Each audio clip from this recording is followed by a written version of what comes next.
Una pizca de creatividad y otra de investigación. En Caldo de Cultivo hablamos sobre procesos creativos junto a artistas, científicos y otros creadores que hacen cultura a fuego lento. Sumérgete en estas conversaciones que celebran las dudas, las epifanías y los espacios invisibles de la cultura. Conduce Joaquín Jiménez Salvador.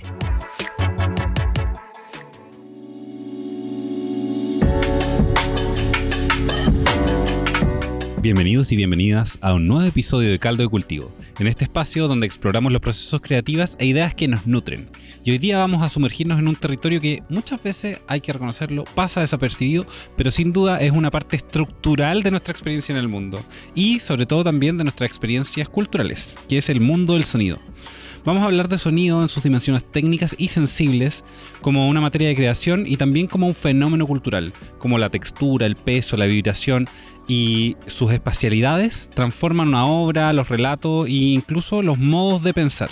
Y para eso tengo aquí en el estudio a mi amigo personal, que tenemos el honor de contar con su presencia en Radio Inventada y en Caldo de Cultivo, a Santiago Corbalán Garretón, ingeniero de sonido, productor musical y sonidista con más de una década de experiencia en grabaciones de campo, diseño sonoro y hasta producción audiovisual. ¿Cómo estáis, Santi? Hola, todo muy bien, muchas gracias por la invitación. Ya ven, hasta su voz es radiofónica. Santiago ha trabajado en proyectos que van desde la producción musical independiente hasta el registro de paisajes sonoros y ha explorado la relación del espacio, la escucha y la creación. Es director de Sanson Producciones, por Santiago Sonido, y parte de la banda Sistemas Inestables, además de fungir como productor de diferentes espacios culturales, por lo que su carrera también tiene una experimentación práctica, no solamente desde la producción sonora, sino también haciendo que las cosas suenen, por así decirlo. La idea es que conversemos un poquito sobre los procesos técnicos que dan forma al sonido, sobre cómo la tecnología avanza y entrelaza los procesos de creación y también sobre qué significa pensar el sonido no como un accesorio, sino como un protagonista cultural. Algo que ha estado bastante acentuado en los últimos años, a propósito de iniciativas que surgen como la Bienal de Escucha o también la profesionalización de algunas salas, el surgimiento de bandas independientes que están enfocándose mucho más en sus procesos de sonido y que han descubierto que de repente quizá, aunque a veces también puede ser una propuesta, sonar como un gato muriendo no es siempre la mejor opción. Para hacer una apertura muy general, me gustaría, Santi, que me contaras como dentro del gran abanico de proyectos que haces en el trabajo de sonido, ¿cómo es que te acercas a él? ¿Cómo empiezas a abordar la dimensión sonora de un proyecto cultural? Yo creo que siempre es un poco abstracto y eso yo creo que es lo hermoso de hablar del sonido. Sin duda.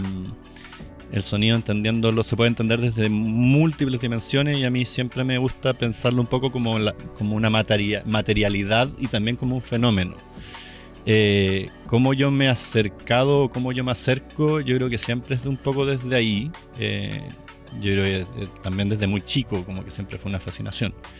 Pero claro, también obviamente que hay que ser concreto y específico en que también hay como aspectos súper técnicos y súper digamos como estudiados y protocolares respecto como a un buen procedimiento de lo técnico sonoro. Pero lo entretenido está en justamente un poco lo que decía, que ha sido como mi recorrido, que quizás es como muy amplio porque en el fondo la parte creativa justamente apela a eso, como a la multiplicidad de caminos.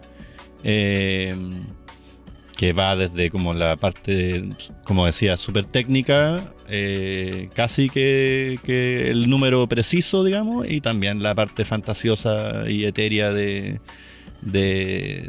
formar y inventar, digamos, como desde esa materialidad. Entonces, y todo lo demás que en el fondo hoy en día también, ya con más de 10 años de carrera y teniendo 35 años y teniendo que solventar la vida, también está el negocio, digamos, como el sobrevivir o vivir de esto, que en el fondo sea tu motor de vida. Me imagino que en parte como la diferencia de aproximación que tienes a tu campo de trabajo, que es el sonido, también está mucho en función del rol que estés ejecutando, ¿no? Cuando estás tocando un sistema inestable, tenés una aproximación totalmente distinta a lo que estáis esperando del sonido a cuando estáis como, no sé, productor o como una gente que quiere hacer sonar algo, como... Sí y no. Yo creo que también eso va definiendo finalmente, como cuando uno piensa en un artista en general, pues como que hay como de pronto cierta como firma o cierta como identidad propia de la persona que en el fondo lo pone en esa posición frente a su disciplina.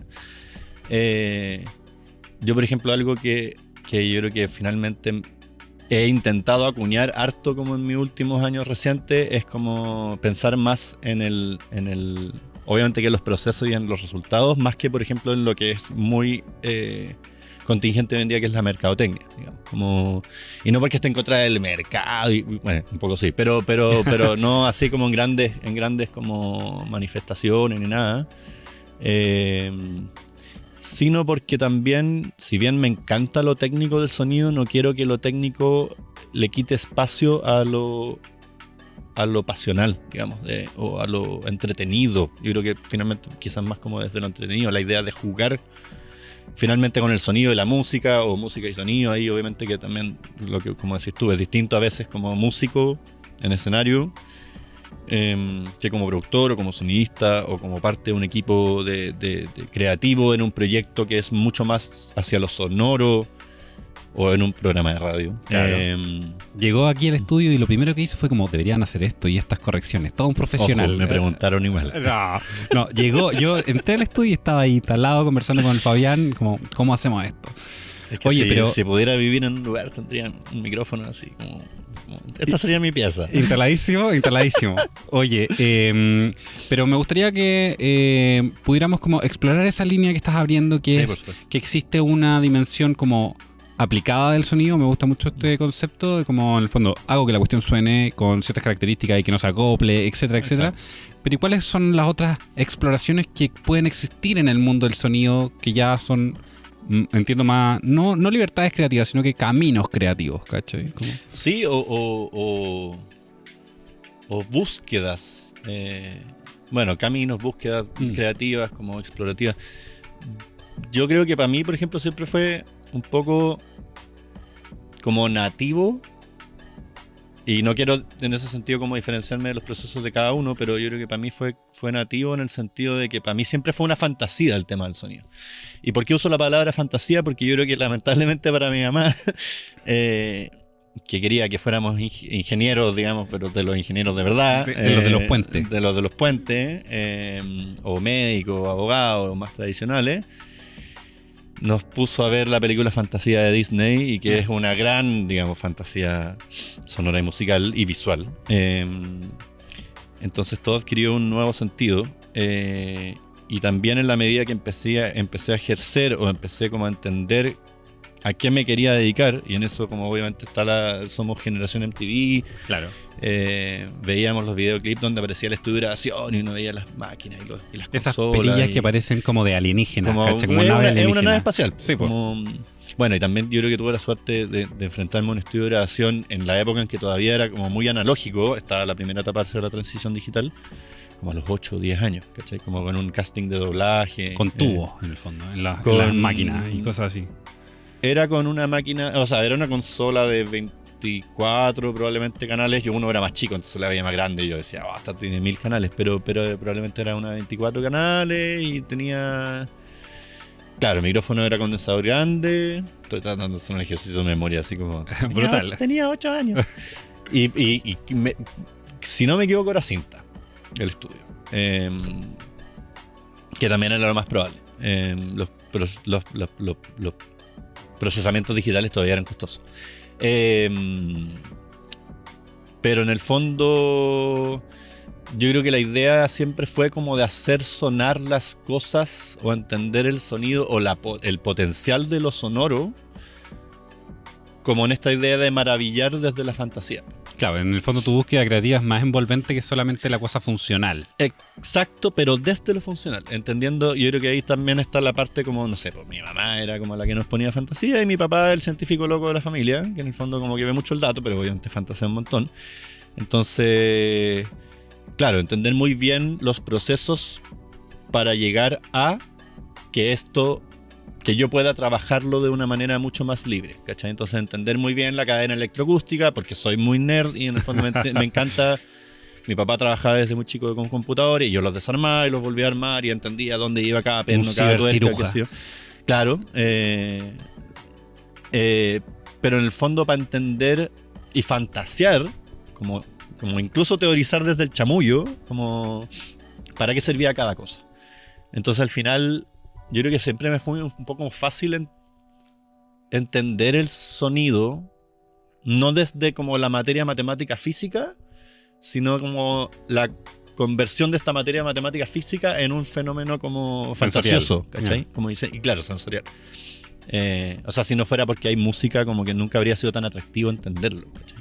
O si no hubieran habido como efectos de sonido, claro, y qué sé yo, como esas el delay, la reverb, y la posibilidad de manipularlo, pues, como que yo creo que también está esa fantasía. Entonces, por ejemplo, no sé, pues yo pienso, y a veces incluso hago como cuando uno ve fotos de antiguas y uno dice, ay, que era flaco y fome, y la calidad de la foto era más o menos mala, y yo tengo muchos registros de mis primeras tocatas, porque tuve una grabadora desde siempre, digamos. Entonces me acuerdo de haber trabajado con consolas analógicas estas así de 4 canales, de 2, claro. Claro, y conectar la una a la otra y tratar de como entender muy bien la cadena electroacústica para que no hubieran distorsiones. Y después pasar a la consola digital y poder hacer como súper tratamientos sonoros, digamos, de una banda. Y por ejemplo, yo me acuerdo muy bien un concierto acá en la sala de teatro con Novedades Matutinas, que había un momento en que había un silencio gigante en el tema frigorífico y quedaba resonando una reverb gigante que, claro, hacía llorar. Entonces ese factor emocional es gigante. Oye, para los que somos más neófitos en el campo del sonido, defínenos bien como a qué te refieres con la cadena electroacústica también, porque en el fondo, claro, son términos que sobre todo la gente que está como más cercana a la música, escucha, pero no necesariamente tiene definido onda como exactamente qué es un delay, qué es un reverb, qué es la cadena electroacústica. Como cuando hay el médico y te hablan su lenguaje y tú no entendés nada, claro, pero como que él asume que tú entendés. Y sí, y está bien, uno dice como, sí, dame eso, ¿cachai? Como dame un poquito más de retorno. ¿A qué te referís con la cadena electroacústica y en el fondo como cuál es el abanico de efectos que también y de matices que vas metiendo en la producción de sonido no en términos de labor productiva, sino que creativa? Claro. Mira, voy a tratar de sencillarlo a conceptos súper específicos. Enciclopedia de sonido con Santiago Corbalán. Sí. Es que si fuera por enciclopedia, créeme que tendríamos harto. No, podríamos hacer otro programa, seguro. Sí, pero así como danos una pincelada general para que no nos perdamos los que somos un poquito menos cabeza de onda. Básicamente, cabeza de onda, ¿no? ¿Está bueno eso? Radiohead. Cadena electroacústica básicamente es el punto de entrada hacia el punto de salida, como todo lo que ocurre desde el punto de entrada hacia el punto de salida. Si lo queremos sencillar por ejemplo, lo que tenemos acá al frente, tenemos un micrófono que recibe un sonido, pasa a través de un cable, ese cable se conecta a un preamplificador, el preamplificador le da un nivel a este voltaje del micrófono, que pasa por un conversor, en este caso por un conversor, que pasa un conversor digital, analógico digital, que entra a la interfaz de sonido, se graba y esto vuelve a través de otro cable y sale a nuestro audífono y en el fondo sale con cierto nivel. Yo creo que mucho hay que hablar del nivel. Más que del volumen. Sí, porque el volumen al final es más percepción. Nivel es más bien como el término más técnico. ¿Cuántos decibeles de ganancia tenemos? ¿Eso? ¿Cuántos niveles de ganancia? ¿Cuántos decibeles? No estaría bien hablar de decibeles porque decibeles finalmente es un valor que tiene que ver con la diferencia entre una u otra cosa. ¿Viste que era bueno definir estas cuestiones? Sí, es que no quiero entrar ahí al tecnicismo. Sí, para no marear al radio escucha o podcast escucha. Pero en el fondo nivel de presión sonora es como el término correcto. Pero en el fondo la cadena electroacústica es todo el proceso que hace el sonido viajando, convirtiéndose analógico digitalmente como para materializarse. Analógico, claro. Como en el fondo desde la entrada hacia la salida. Que en el fondo es como si uno lo pensara en lo básico, el micrófono que es el que recibe el sonido y el parlante, todo lo que ocurre hasta el parlante que es el que emite el sonido. De vuelta. Si en el trayecto hay conversión analógico-digital, bueno, me va a quedar lo mismo, o sea, se trabaja más o menos de la misma manera y se habla mucho de la cadena electroacústica justamente en esta como como cuidado de los niveles en el sentido de tratar de que la señal se mantenga lo más íntegra posible desde la entrada a la salida. Y ahí obviamente que hay que entender factores técnicos, Físico, claro, físico. Físico primero, luego técnico, que en el fondo es electrónica, volts y amperes y ohms. Y luego, claro, entramos en fase como ya más audiófila, que es en el fondo el decibel, el SPL, el signal to noise ratio, el SNR. O sea, no es nada conectar un micrófono y que suene la cuestión. O sea, sí, pero hay harto más que eso. Es medio, uno puede simplemente conectar y darle, pero claro, si te pasáis de la perilla, fuiste. El Fabián que está en el estudio me hace cara, me dije, te vengo diciendo eso hace meses, ¿cachai? Hace meses te vengo diciendo eso. Igual hoy en día hay harta... Incluso hay interfaces de sonido que hoy en día te calibran automáticamente con un botón, te calibran las ganancias. Entonces... Es la mesa que tiene el Fabián, pero no, ya métete, si querés meterte. No tengo nada que decir. No, solo se ríe, ya. Es lo que está pidiendo el presupuesto para comprar. Claro. Oye, pero ya, y establecida esta cadena electroacústica, hay un proceso creativo en el manejo del sonido que tiene que ver como con el manejo de ondas, con establecer efectos, con crear ambientes. Cuéntame cómo se articula eso, cómo empiezas a pensarlo. Si tuviera que hacer un símil, siempre el sonido de la mezcla o el ámbito de producción les gusta tanto como mezclarlo con el tema de la cocina. ¿Ya? Entonces, por ejemplo, la cadena electroacústica un poco sería como entender como cuáles son tus ingredientes de entrada y cuál es el resultado de comida que quieres esperar. Y todo lo que ocurre entre medio es el tamaño de las ollas, la presión de agua, la temperatura del calor o de la llama o del gas, o si es cocina eléctrica o a gas, qué sé yo, etcétera, etcétera. Y lo creativo, sin duda, está en entender, para mí, todo aquello, quizás desde una base como... no sé, entender que las papilas gustativas son salado, dulce... Y todos los sabores que tiene. Agrio. El umami, que por ahí están los vanguardistas del asunto. Pero si tú entendís más o menos como cuál es tu umbral de salado, cuál es tu umbral de dulce, o cómo llegar a un factor dulce, cómo llegar a un factor salado, es como decirte, ya, manejáis eso y ahí te ponís creativo. Como decir, voy a mezclar ya, esto con ¿qué pasa esto? si mezclo lo salado con lo dulce? Ah, ¿qué obtengo? O en color, si pensáis, ya, ok, entiendo los colores primarios, entiendo los colores secundarios.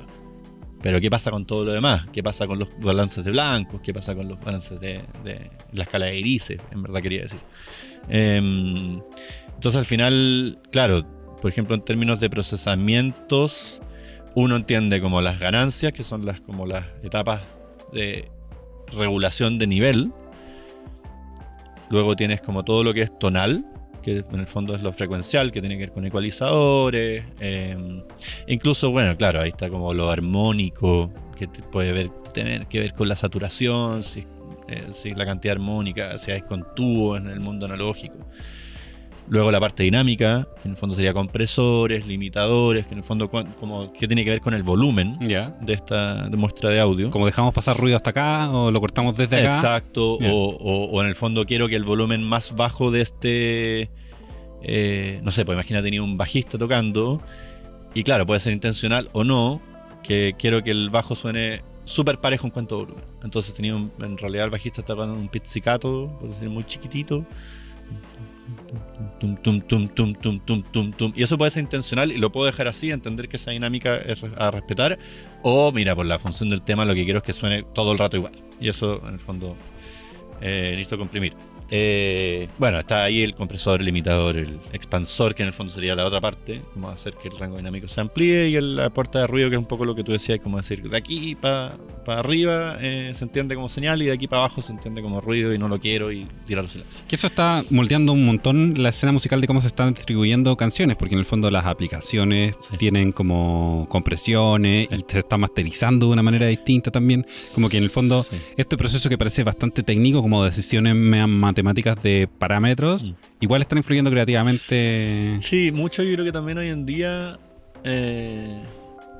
por la masividad de consumo, porque yo creo que los primeros grandes fenómenos entendiendo todavía que estamos hablando solamente sobre la materia de lo dinámico, Claro. Porque falta todo lo otro que es la espacialización. No, qué ahí sé yo. quiero llegar, ahí quiero llegar. Esa es la parte más rica. Claro, empieza a tener su primer gran momento, yo creo que como a principios de los 90s. Generación MTV. Un poco generación MTV, y yo creo que siempre ha tenido finalmente mucho que ver con la masividad de consumo, sin desmerecer que en los 70s y en los 60s se consumía mucha música, pero en formatos muy concretos, que sostenían rangos dinámicos muy concretos, vinilos particularmente. Claro.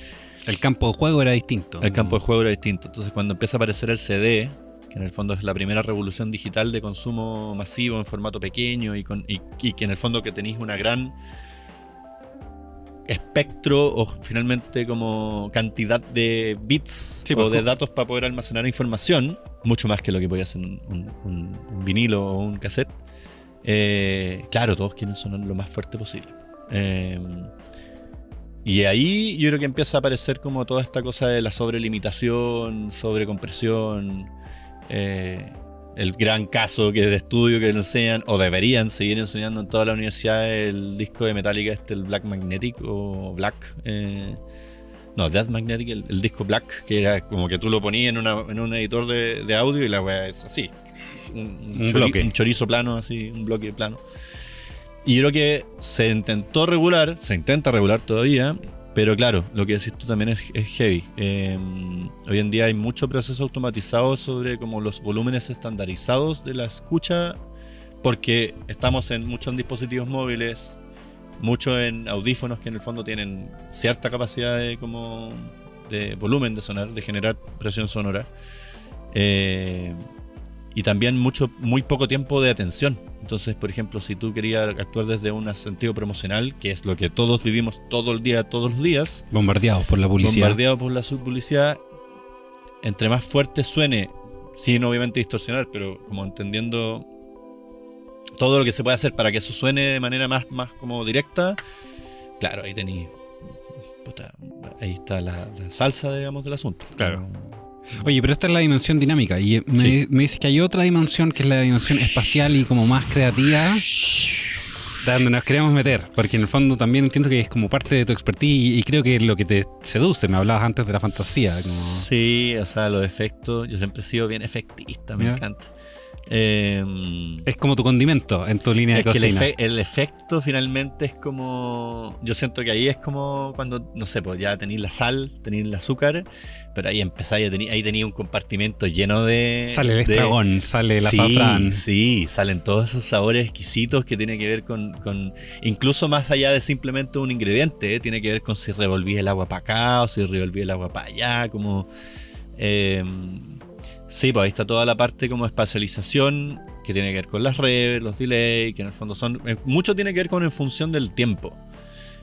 Porque somos seres temporales también. Entonces nuestro cerebro trata de codificar tonalidad, volumen, pero también posición. Y esa posición, que es lo que nos da, digamos, el punto de equilibrio, qué sé yo, en lo virtual del sonido es lo fantasioso.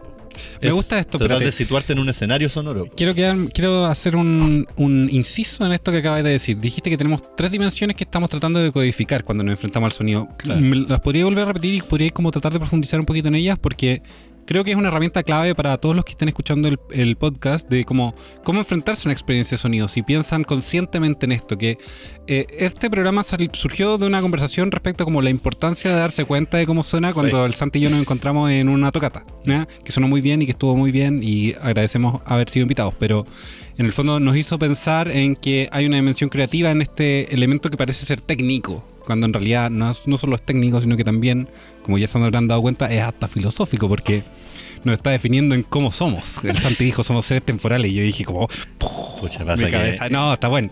Hot take. Es que a mí me gusta eso. En la U me acuerdo que... Bueno, fumaba harta marihuana.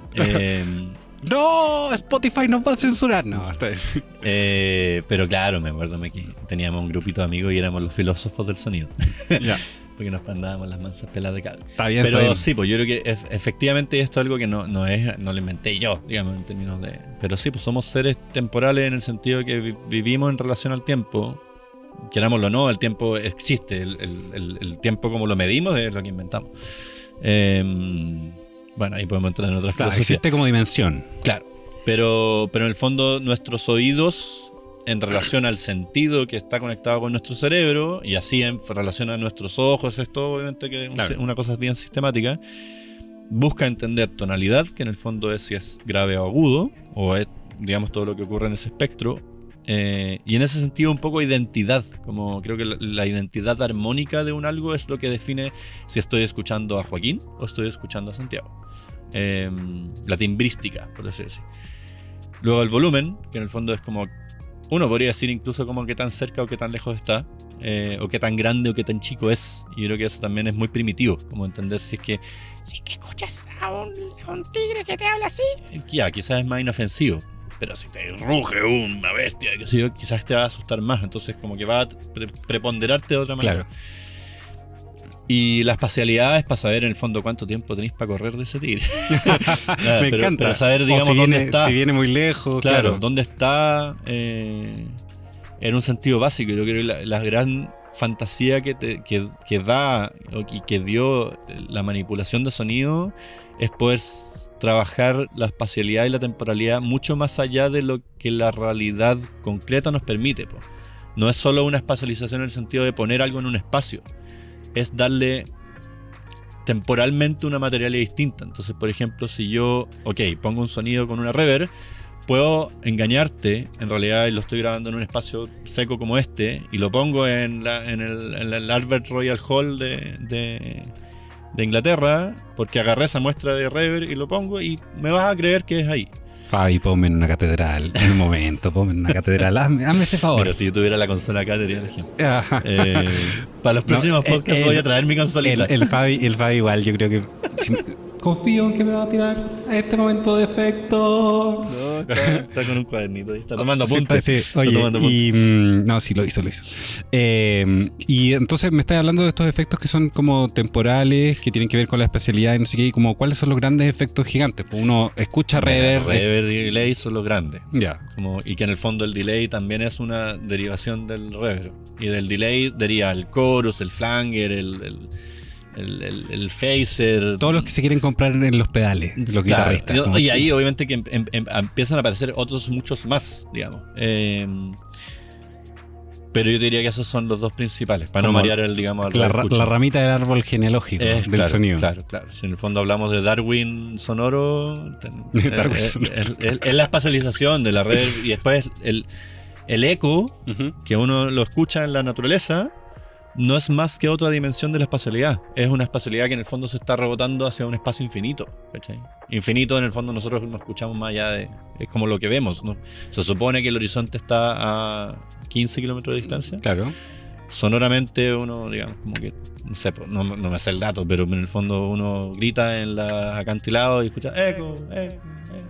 Y es lo que se escucha que se devuelve y es como que en el fondo responde un espacio. Qué interesante, porque en el fondo ahora cuando uno escucha una canción o incluso pensando en este mismo podcast puede analizar eso y no solamente como dejarse atrapar por el sonido, que creo que también igual es una idea, atrapar a través del sonido, pero en el fondo puede ser mucho más consciente del proceso de escucha, Sí, en pues, realidad. sí, pues yo creo que es una parte muy entretenida que nunca dejó de hacerse, pero yo creo que hubo un momento en un sentido de industria fonográfica donde perdió un poco el sentido por esto que hablábamos del abuso de la dinámica. Y yo creo que podemos entre los colegas o entre como quienes hablan de esto ser críticos también, pero yo creo que el momento del mundo Ambisonics y Dolby Atmos es un buen momento. Se le está devolviendo un poco esa dimensión espacialidad envolvente al sonido gracias a avances tecnológicos. O sea, sigue siendo maravilloso todavía cuando uno va al cine, ponte tú, y te tiran el sí, sonido po, de Dolby y sí, es como, po. wow. Sí, y THX en su momento, etcétera, etcétera. Y Atmos ahora es como, de 5.1 saltamos a ¿cuánto?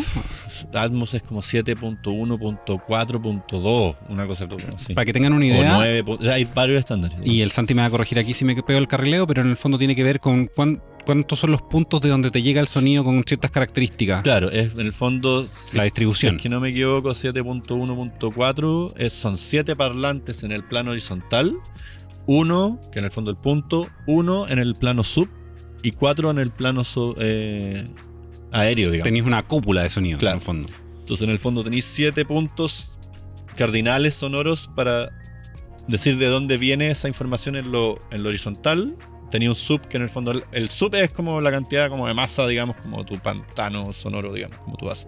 Y el 4 sería como lo que tú puedes trabajar en términos de eje Como vertical. vertical. Ya. Claro. Pero Santi, yo escucho música con 2 audífonos con suerte, ¿cachai? Y Sí. hay gente probablemente esté escuchando este podcast lavando la loza con el teléfono al lado, ¿cachai? Claro. ¿Cómo se manifiesta eso también? No, eso ahí Se pierde. sí se pierde. Y se reduce, digamos. Porque en el fondo yo creo que ahí, mira, yo el otro día no me acuerdo con quién lo hablaba, pero es una opinión crítica válida. A mí me encanta la espacialización, pero tampoco es como que tenga un sistema cuadrafónico en la casa, tampoco tengo un 5.1 en la casa, tampoco tengo parlante. No, tengo parlante. Es difícil avanzar. Audífono de 1500 del metro.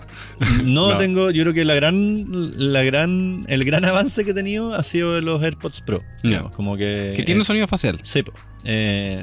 Y porque por eso que también cuestan 250 lucas. Bueno, los compré a 170 en una oferta. Ahora salieron unos nuevos. Y claro, tienen mucha tecnología incorporada. Entonces tienen giroscopios que te dice, o sea, que te calcula dónde está tu cabeza. Entonces te pone el sonido. Y yo creo que en la música todavía queda mucho por hacer. En el cine está mucho más avanzado, sin duda. Pero si, por ejemplo, aquí una invitación promocional, pero si quieren ir a vivir la experiencia Dolby Atmos, hoy en día cada vez hay más espacio de eso. Yo diría que el mejor es el Omnisound Studios Labs. Le mandamos un Studios, saludo porque lo queremos mucho. al Christopher Manhey,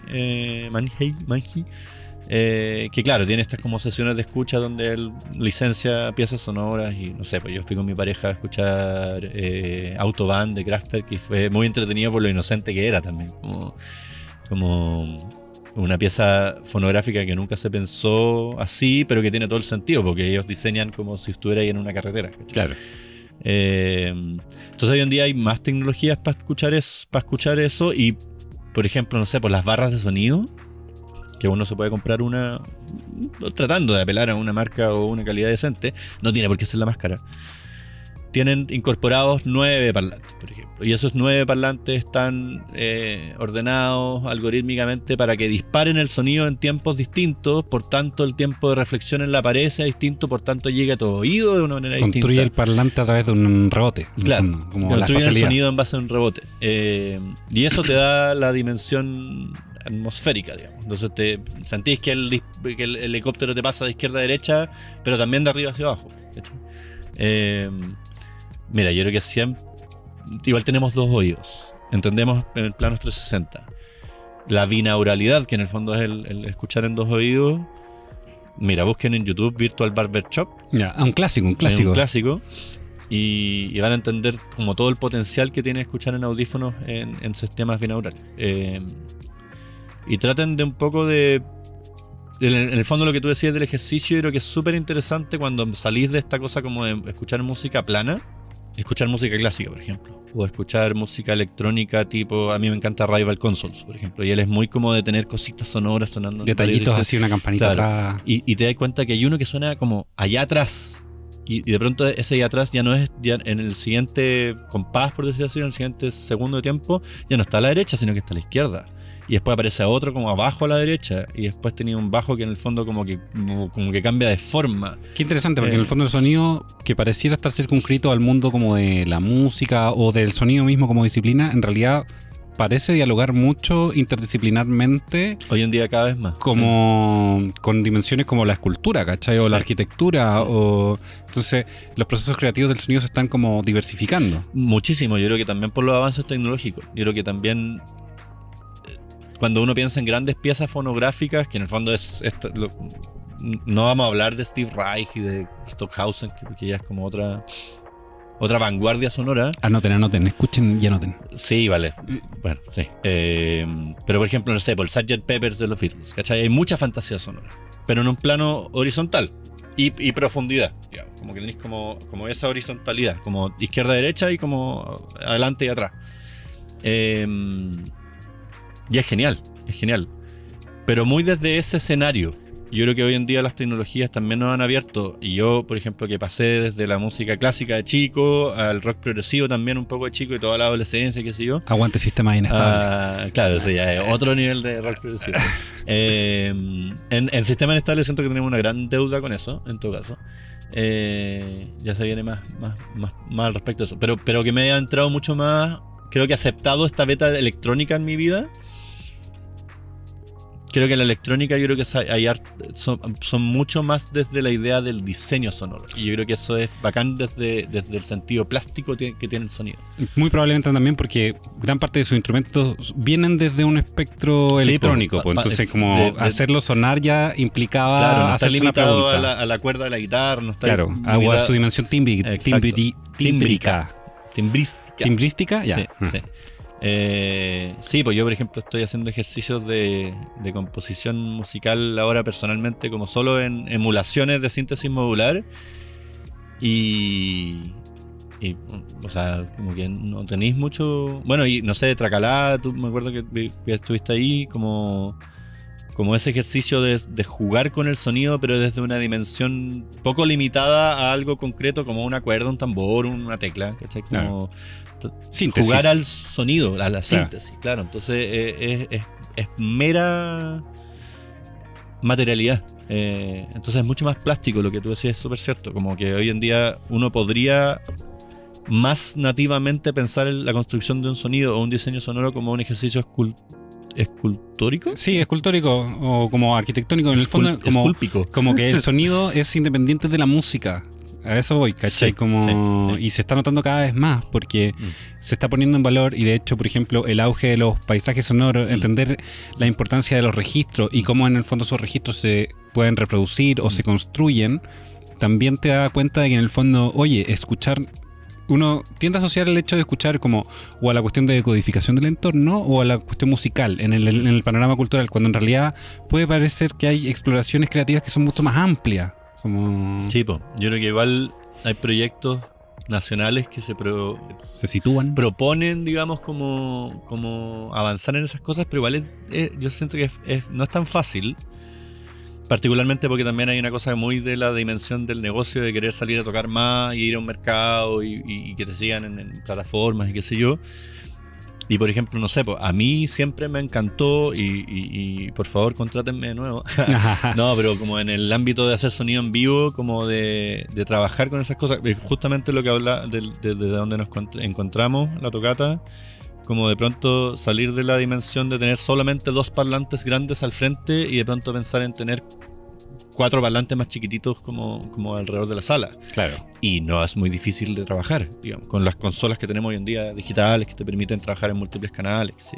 Y tampoco estamos hablando de Dolby Atmos ni nada, ¿cachai? Con The Light Lab, por ejemplo, que he tenido la suerte de trabajar en términos sonoros, es bacán porque es esa materialidad. Ellos, claro, no necesariamente tú tienes que estar mirándolo a ellos, tú miras como el arte del láser, digamos. Entonces,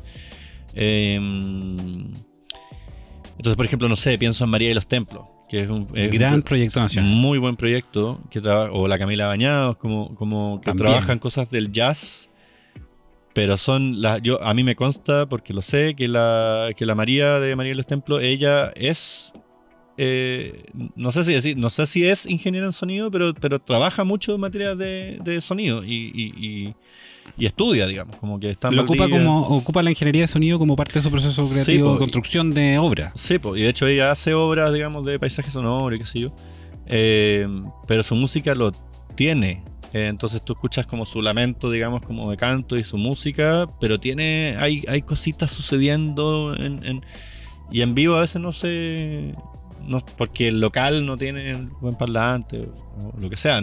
Me consta que, por ejemplo, la Isabel Zúñiga, que es su sonista, la gran mayoría de las veces que entiendo, que también no hace sonido con sistema inestable, es una grande en ese sentido, ¿cachai? Entonces, o sea, no se trata del parlante más potente, sino que se trata de como, en el fondo, cómo trabajas con la herramienta. O sea, sí, alguna vez se trató, pero en realidad nunca se ha tratado del parlante más potente.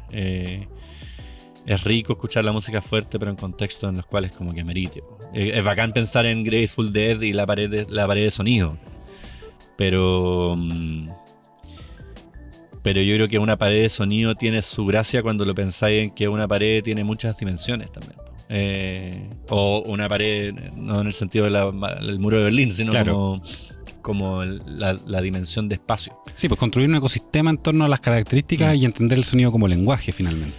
Entender el sonido como una dimensión de ese lenguaje. Claro, que tenéis como la canción, por decir así, si volvemos a la música popular, la canción en el sentido de la letra o la tonalidad, qué sé yo, y todo lo demás es como la fantasía como asociada a esa canción. Si, no sé, pues por ejemplo te hablo o te canto de, por ejemplo, la importancia de la naturaleza, qué producente es escuchar un ambiente sonoro o que haya una espacialidad o que haya un oxígeno, digamos, en tu música, y cómo se traduce eso.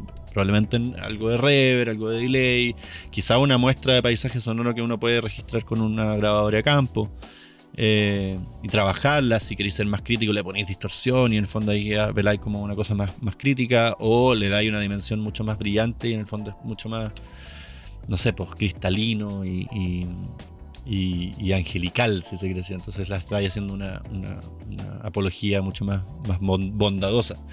Entonces al final esa traducción también es parte súper interesante de la parte del estudio, pues cuando tenéis, tú lo mencionabas al principio como estas terminologías, pues entonces tú estás ahí como productor musical o como ingeniero de grabación o de mezcla, y el músico que está aprendiendo te dice, oye, quiero un sonido más gordito, o quiero que el bajo suene más, o quiero que este tema es más azul. O sea, el proceso del sonido es muy sinestésico. También Sí, el proceso creativo y hay es una muy traducción que sinestésico. es muy linda.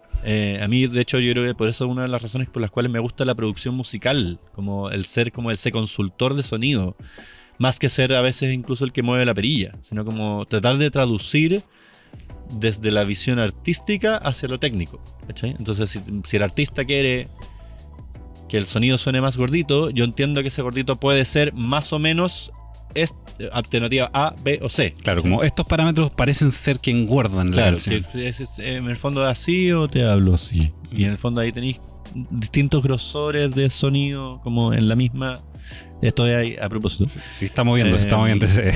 O no sé, pues cómo aplicar un compresor, etcétera, etcétera. Entonces hay yo por ejemplo le estoy haciendo clase a Darla Quintana, este proyecto de Dar la Vida, parte del dúo Sonda. Que tocó en el ciclo Suchay Aquí en el Centro Cultural de España.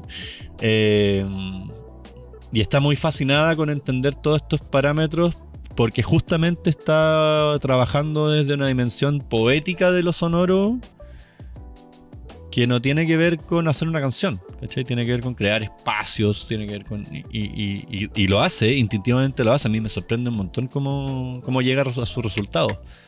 Pero quiero entenderlo mejor. Claro, Como como para poder bajarlo. Para poder escribir mejor esa poesía. Claro, si uno Como tiene tener más tiene vocabulario, por decirlo así. No, uno tiene una aproximación intuitiva siempre con los procesos creativos y el arte, ¿cachai? Como también es importante entender como los procesos técnicos y las dimensiones como que ya también se han explorado, como asociar un sonido a algo gordito es una cuestión absolutamente gestaltiana, ¿cachai? Como Claro. que tiene que ver con una cuestión psicológica. Claro. Entonces, como esta idea también de como lo spike. Onda, si yo te digo spike, tú pensáis visualmente en una cuestión como Como puntiaguda, claro. ¿cachai? Como, o blob, Y es como cultural, redondito. Y es cultural. Es cultural. Y No para allá sé me si- quiero ir, ¿cachai? Como me quiero ir para allá, como tú hoy por hoy dentro de tus procesos creativos, tanto como músico como sonista, como ¿cómo ves que se está transformando el sonido, ¿cachai? Como ¿cómo te estás enfrentando tú con tu poética? Como estoy pensando el sonido desde acá Ujú. y ¿cómo ves que se esté moviendo? ¿Desde acá Chile? Desde acá, no, desde acá tú personal. Desde acá adentro. Sí, eso, como tú, ¿cómo está sonando tu corazón? Gracias a la vida está sonando bien. Quizás, no, que a ver, es súper bonita tu pregunta, súper compleja por la profundidad. A mí me pasa, por ejemplo, hace poquito fui a la Bienal de Artes Mediales, y obvio que en las artes mediales hay mucha gente experimentando con sonido. El sonido igual es como el nuevo oro también, encuentro yo, como está de moda. Sí, está súper de moda, y yo por eso no quiero ser Grinch, pero un poco como... Sé Grinch, Santi. Creo que hay harto que todavía, por lo menos el artista chileno, porque no he tenido la experiencia en otros países, en realidad ahí no quiero ser categórico con lo chileno porque sí. Como que se autoengrupen muy fácil con lo del sonido. Y yo creo que justamente como que yo soy súper admirador, como tú decías, de los procesos como intuitivos, pero también es importante como darle una bajada y trabajar en colaboración con especialistas o alguien que te aporte un poco esa asesoría, digamos, de cómo llevarlo a un siguiente nivel. O sea, estamos dispuestos a trabajar multidisciplinarmente, el sonido también es una disciplina. Exacto. ¿Cachai? Sí, como debería tener más voz. Debiese tener más voz, no en un sentido de protagonismo, sino que más bien de preocupación. Claro. Como que en el fondo sea... Nuevamente, no es conectar un micrófono, Fabián. Claro, en el sentido, no sé, estoy pensando sobre lo categórico, no quiero para nada, de nuevo, sonar muy Grinch, pero si en el fondo estamos hablando de la Bienal X, de Artes Mediales X, y en el fondo tiene un status quo particular, como de artistas más bien en una etapa más de consagración, por decirlo así, o como de una emergencia avanzada. Claro. Emergencia avanzada. De una carrera más avanzada. Uno igual esperaría... Obviamente yo soy más crítico porque entiendo, claro, ¿cachai? De lo sonoro. Quizás no entiendo tanto de lo visual, o quizás no entiendo tanto del arte medial en general. Pero que hubiera mayor preocupación de lo sonoro, ¿cachai? Y no sé, pues que te pongan en una pieza que en el fondo tienes que escuchar con audífonos. Y hoy en día también puedes conseguir estos audífonos, yo no sé cuánto habrán costado, pero estos audífonos están bacanes, ¿cachai? Como para escuchar. Y habían unos audífonos de mierda. Entonces como que no... Y versus un montón de otras obras que no te permiten disfrutar la obra tal cual. O que no sé, hay un ruido, ¿cachai? Como... O que la obra está emplazada con una sonoridad que en un lugar que cambia la sonoridad del lugar, ¿cachai? Sí, o a mí me pasa un poco con el arte contemporáneo. Y ahí de nuevo un poco Grinch, como que yo no sé si espero tener que leer un manual para poder interpretar una obra, ¿cachai? Claro. Entonces como... Creo que eso es bonito el sonido, porque el sonido tiene una aproximación que es automáticamente sensible. Pero ojalá, porque a veces igual no lo tiene, ¿cachai? Como lo que tú decís, como el gato, el gato aullando, como que sí, ya es una propuesta, pero... Sí, pues, pero no te digo desde los creadores, sino que te digo desde ya pensando en el público, ¿cachai? Como en las audiencias. Sí. El sonido te interpela directamente, pues no escapáis de su visión, como que creo que hay... Yo creo que estamos en una etapa muy visual. ¿Sí? ¿Tú Entonces, crees? Sí, yo creo que seguimos... Yo creo que la visualidad siempre ha sido más reina, digamos, de los sentidos. Hay mayor democratización o avance hacia los sonoros, sí, por supuesto, por lo audiovisual, digamos. Y también es súper curioso entender que porque históricamente en realidad el sonido apareció antes que lo visual en términos mediáticos. La radio apareció antes que la televisión, si se quiere decir eso. Pero yo creo que es lo que dijiste al principio también. Yo creo que quizás a las masas, y no creo que sea tan... No es para ponerle un peso así gigante, pero igual sería interesante como aprender un poquito más de sonido en nuestras vidas. Y un sonido que no tiene que ver como desde lo técnico, sino como de pronto darle un poquito más de atención, ¿cachai? De pronto entender eso que hablábamos también a la mitad, como somos seres temporales en el sentido de que nuestros oídos tratan de interpretar tonalidad, volumen y espacialidad. Entonces, como el ejercicio de saborear, para volver a la metáfora. Como saborear esas dimensiones. Pues. Entonces, exponerse y claro, no te estoy diciendo que en un concierto o en una fiesta dejes de bailar porque estás analizando eso. Claro. Pero... Es como ese meme, sí que está en la esquina, no saben que estoy escuchando el sonido. Lo he visto tantas veces. Pero yo creo que es bacán, por ejemplo, no sé, pues el lugar es incluso como, no sé, pues como que uno va a bailar la Blondie, va a hacer club, o los que hacen en las fiestas que hacen FOMO. Y hay preocupación sonora igual, pues. Entonces tú vas y como que la música te suena por todas partes y te inmersa en eso, pues, ¿sí? Entonces, exponerse a esas situaciones, pero con ese 10% de conciencia que es lindo tener siempre, digamos, como, oye, qué cool cómo suena esto. Oye, ¿te fijaste cómo...? O quizás incluso crítico, oye, había harto agudo, o los bajos estaban súper reventados. Y yo igual escucho que hay más gente opinando de eso en los conciertos, como, no sé, van al concierto de Guns N' Roses y es como, oye, sonaba rara la Oye, guitarra. pero ¿cómo uno puede aprender de esto sin dedicarse al mundo del sonido? Pero si uno quisiera así como instruirse, ¿hacia dónde mirar? Aparte de ir a escuchar cosas. Claro, es que no sabría decirte como una literatura particular, y porque también yo siento que está muy... Es contenido que es muy nerd. Entonces, si tú te ponías a buscar algo así en YouTube o en Instagram, no sé, es que yo no soy muy de buscar contenido en redes sociales, entonces YouTube es como mi gran biblioteca, la enciclopedia. Claro, es muy nerd. Audio Enciclopedia, Audio University es un canal, pero es muy técnico, porque te enseña como del cable XLR. No, pero en el fondo ya solamente plantear la idea de que hay un cuerpo de estudio con el cual uno podría incluso disfrutar más aquello que ya disfruta. Yo creo que es muy de participar en lo que se esté haciendo a nivel como tanto musical como de ir a conciertos, pero también ir al Museo del Sonido, que claro, tiene esta exposición permanente de lo fonográfico, que es una cosa muy histórica nomás, pero de pronto también tienen exposiciones que en el fondo apuntan a lo sonoro, ir a exposiciones de arte medial. A veces es bueno exponerse a lo que uno, a lo incómodo, po. O sea, más que a veces, yo creo que es bueno exponerse a lo incómodo. Claro, para reflexionar sobre eso, no para incomodarse per se. Sí, no necesariamente te tiene que gustar todo. Obviamente que no vaya a pagar una entrada ultra cara para ir al cine a ver una película mala, ¿cachai? Pero de pronto, no sé, pues los museos suplican para que los vayan a ver. Anda a verlos, po. Algo habrá. Y exponte a esa experiencia, y de pronto quizás no te guste, y hazte la pregunta y conversa con tus amistades como... ¿Por qué no te gustó? Claro, y hacerlo consciente también, como sí, en el fondo. Sí. Creo que también hay bonito. muchos más sonistas que lo que uno piensa, entonces yo creo que quizás la gente que, probablemente toda la gente que escucha este programa está más cercano al mundo cultural que otros que no escuchan este programa. Siéntanse bacanes mientras lavan la loza. Entonces, seguro por ahí tenía un amigo sonista o un amigo músico. Y que te va a dar la chapa. Y si tenías un instrumento en la casa, de pronto pregúntate cómo suena si tocáis la guitarra con la mano más puesta como hacia el puente versus la embocadura, y juega un poquito. Entonces, al final es mucho de jugar. Yo creo que los grandes filósofos y los grandes como inventores y los grandes descubridores de cosas no son más que gente juguetona. Entonces... Yo creo que también por eso es importante el ocio, por eso también es importante como luchar contra esta cantidad de productividad y la exigencia. Obviamente que hay que encontrar los tiempos, pero es importante tener tiempo de ocio y escuchar música de manera atenta, ver una película de manera atenta, salir a conciertos, lo que sea.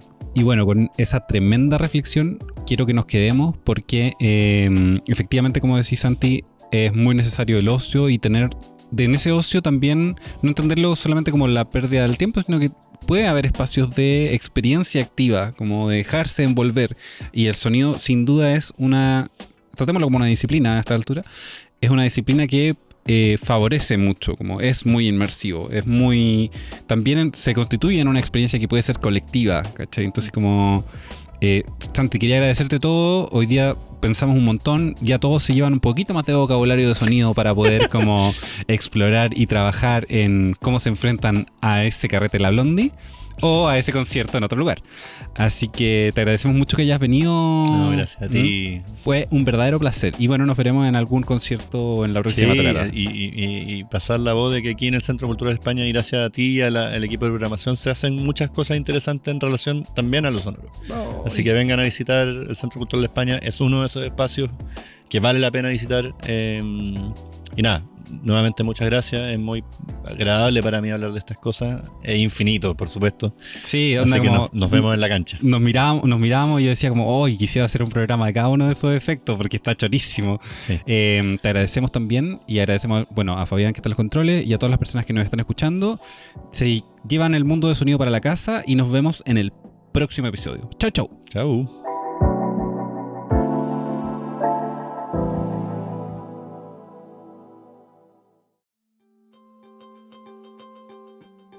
Esta producción sonora fue realizada en los estudios de Radio Inventada del Centro Cultural de España en Santiago. Las opiniones vertidas en este programa son de exclusiva responsabilidad de quienes las emiten y no representan necesariamente el pensamiento de Radio Inventada o el Centro Cultural de España en Santiago. Editor general de Radio Inventada, Joaquín Jiménez Salvador. Postproductor, Fabián Flores Corbalán. Todos los derechos reservados.